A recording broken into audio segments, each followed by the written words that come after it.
Sziasztok, én Renátó vagyok, ez a kezemben pedig az új Samsung Galaxy A55, ami a Samsung eddigi leginkább prémium középkategóriás A-szériás telefonja. Hogy milyen? Természetesen jó, egy kicsit jobb lett, mint az A54, de az ára megint csak olyan, mint mindig, majd csak később lesz megérős vétel. Hogy miért? Elmondom a videóban, kezdjünk!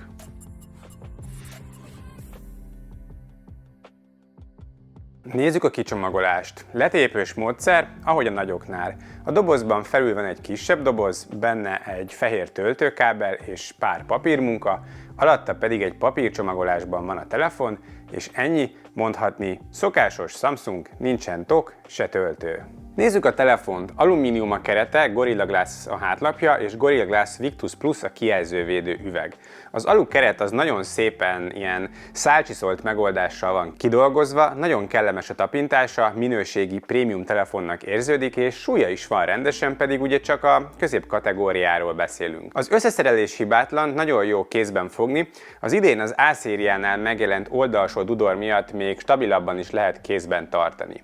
A hangerő és a lezáró gomb is ezen a kitüremkedésen található, lent pedig van egy hangszóró és az USB-C port, illetve a SIM tálca az fentre költözött, a SIM 2 helyett pedig akár microSD-t is be lehet rakni, úgyhogy bővíthető a tárhelye. A kialakítás vizálló, IP67 szabványa van, ami nagyon is értékelendő a részemről, hiszen a vízbemerítést is bírja. A telefon nagyon-nagyon kísértetiesen hasonlít az S24-re, és egyébként minőségérzetben nem érződik gyengébbnek, ellenben méretben jóval nagyobb, az A54-hez képest is jócskán nőtt, most már 6,6 hüvelykes képátlóról beszélhetünk. Tényleg ez eddig a valaha volt leginkább prémium érzetű A-szériás Samsung telefon, de kanyarodjunk is rá a kijelzőre. Super AMOLED panelről van szó, adaptív, max 120 Hz-es képfrissítésről, HDR10 Plus szabványról, valamint Always On Displayről beszélhetünk, illetve fényerő tekintetében pedig maximálisan 1700 nitet tud magából kisajtolni. Viszont sajnos továbbra is beszélhetünk az inkább vastag kijelzőkávákról, ami már lassan ilyen Samsung védjegynek tekinthető a középkategóriában, a konkurensekhez képest jóval vastagabb kijelzőkávát kapunk, főleg itt alul.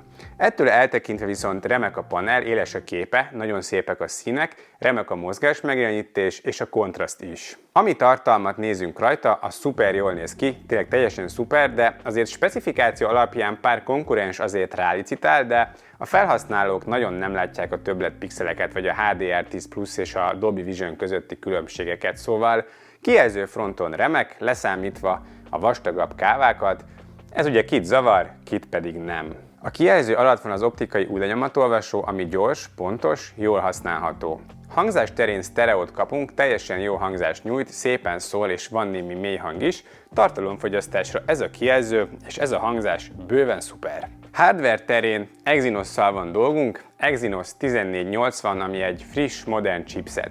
RAM-ból 8 GB-ot kapunk, ez virtuálisan bővíthető egyébként 16-ra, a tárhelyből pedig 128 vagy 256-os variáns választható, ami max. 1 terás microSD-vel bővíthető. A chip és a memória kombinációja átlagos középkategóriás és bőven kellemes erővel rendelkezik ahhoz, hogy a telefon gond nélkül simán futtassa, hogyha megnézitek, a használati sebesség kellemes az appok váltásakor. Benchmarkokon átlagos számokat hoz, az A54-hez képest pedig jóval erősebb, de azért vannak ettől izmosabb telefonok is ezen a szinten bőven, de mondom, tehát az átlag használathoz teljesen elegendő. Stressztesten simán tudja tartani a teljesítményt és nem forrósodik át. Játékok futtatását is szuperül megoldja, egy szokásos Asphalt 9 simán fut rajta, szép grafikán simán játszható, úgyhogy hardveres téren korrekt és nagyot lépett előre az egy év alatt. Adatkommunikáció fronton igazából hozták a kötelezőt, Dual SIM slot, eSIM támogatással, van Wi-Fi 6 is és Bluetooth 5.3, és természetesen van benne NFC chip is. Minden tud, amit tudnia kell egy ilyen készüléknek. A GPS pontos és gyorsan pozícionál, és a hívás minősége is szuper, viszont a közelségérzékelő rengetegszer nincs a helyzet magaslatán. Üzemidőben egész jó, úgy látszik, hogy takarékos az Exynos, az aksi mérete az maradt 5000 mAh, egy nap az simán megvan, másfél is hozható lazán. Az üzemidőteszten derekasan helytált, a jobbak között van. Viszont a töltés is maradt a tavalyi 25 wattos, ami azért már ciki ebben az árszegmensben, a teljes töltéshez 1 óra 19 perc kell, amivel a leglassabbak között tölt a telefon a kategóriájában. Hiányosság még a vezeték nélküli töltés, ezt ugyanis kihagyták belőle. Szoftveres fronton itt az új 6.1-es One UI-t kapjuk meg Android 14 alapon, amihez 4 év főverzió és 5 év biztonsági frissítés jár, ami kiemelkedő vállalás ezen a szinten. Szeretem ezt a rendszert, szép, jól átlátható, stabil, gyors és rengeteg remek gyári funkcióval. Itt a legnagyobb újítás az előtthöz képest az a Knox hardveres védelem megléte, mellyel a jelszavakat és az érzékeny dolgokat elkülönítve tárolja, megnehezítve így a hozzáférést ezekhez, gyakorlatilag a többi funkcióban viszont nincsen újdonság, tehát megy az osztott kép, lebegő ablak, a gyári Samsung alkalmazások megvannak, az Edge panel. Szuperül működik a telefon ezzel a rendszerrel, nincsenek előre telepített bloatware alkalmazások, egyedül a Spotify, a Netflix és a TikTok van feltelepítve, illetve első indításnál felajánlja, hogy alkalmazási javaslatokat tegyen, de ezeket nem kötelező elfogadni és telepíteni. Ez a szoftver teljesen jól is néz ki, és személyre lehet szabni, a widgetek is kipakolhatók az Always On Display-re is, úgyhogy tényleg tök jó rendszer. A One UI videómban részletesen láthatjátok, hogy milyen is a One UI pontosan, ide fentre kattintva elérhetitek, viszont kivéve az AI funkciók, azok ugyanis maradtak az S széria kiváltságai, a sajtóközlemény itt csak mesterséges intelligencia alapú képfeldolgozó egységről ír, de az eddig is volt, szóval tényleg kihagyták az AI funkciókat az A szériából.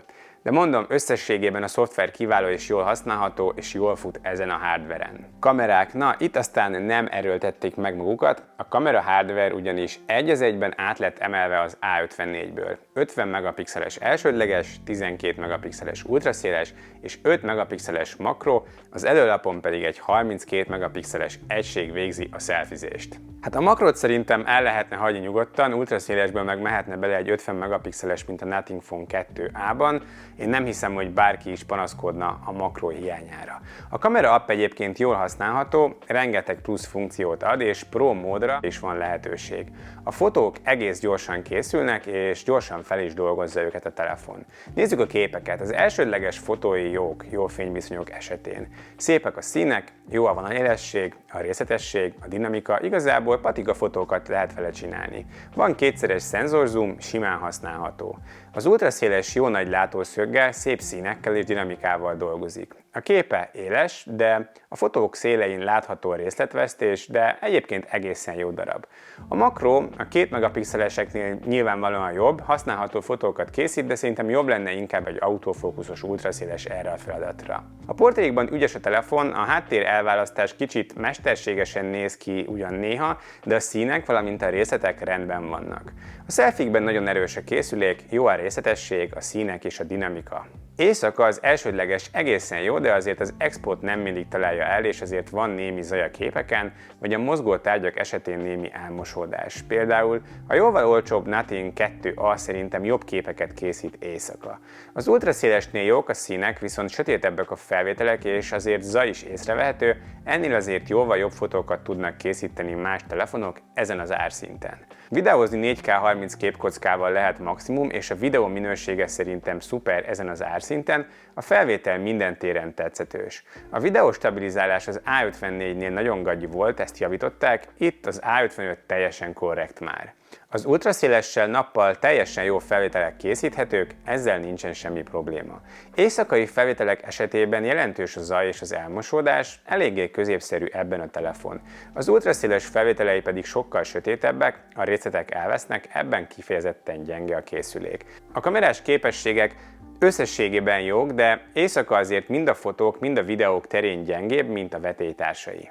Úgyhogy ez volna az új A55, ami nyilván jobb lett az A54-nél, de csak egy kicsit, olyan, mint egy kisebb ráncfelvarrás. Nagyobb lett méretben, a kialakítása egy picit jobb lett, egy jó 25%-kal erősebb, jobb az üzemidő, és tovább tart a támogatása is. Minden másban maradt a régi, a kijelző, a kamerák és a töltés az ugyanaz, utóbbi elég lassúcska. Az ár viszont nem maradt a régi, 15 000-rel csökkentettek az árán megjelenéskor, így nézve egészen jó, mert tavalyhoz képest jobb telefont kapsz idén kisebb árcímkével. Hogyha egy Samsung buborékban élünk, akkor ez így tök jó, viszont azért vannak konkurensek, amik ezen az árszinten szinte minden téren többet nyújtanak, de mennyi is az annyi? A 128 gigás 195 000, a 256 gigás 215 000 forint. Előbbihez egy ajándéktokot is adnak, utóbbihoz pedig Galaxy Buds FE fülest. Hát ezen az árszinten azért vannak már olyan telefonok, amik tényleg szinte mindenben többet tudnak nyújtani, például egy Redmi Note 13 Pro Plus, vagy egy Xiaomi 13T, vagy akár házon belül egy Samsung S23 FE. Tavaly az A54-re azt mondtam, hogy jövőre jó lesz, és pont ott tartunk most, 130-140 ezrekért kínálják már hivatalos helyeken, amennyiért tényleg egy nagyon-nagyon jó vétel, ezért inkább azt ajánlanám 2024 elején, hogyha ilyesmi Samsung telefont kerestek. Ez is egy jó telefon, tényleg, csak hát egy kicsit még várni kell, amíg mennek lefelé az árak, ilyen 150-160 ezer körül már nagyon szuper lesz, vagy ugye szolgáltatói kínálatban előfizetés mellé. A töltési időn kívül mindenben egészen jó, kiegyensúlyozott a telefon, kifejezetten jó és hosszan támogatott szoftverrel, úgyhogy ezért mindenképpen jár a piros pontja, és van egy A35-ös is, egy olcsóbb variáns ennél, ami ugyanez a telefon a tavalyi csippel olcsóbban, de azt majd egy következő videóban meg fogom nektek mutatni. Nektek mi a véleményetek róla? Vennétek ilyen telefont? Beszéljük meg a komment szekcióban. A megtekintést nagyon szépen köszönöm, hogyha tetszett, akkor kérlek lájkoljátok a videót az algoritmus miatt, valamint iratkozzatok fel, hogyha szívesen látnátok még tőlem ilyen tartalmakat. Köszönöm szépen még egyszer is, legyen szép a napotok, sziasztok!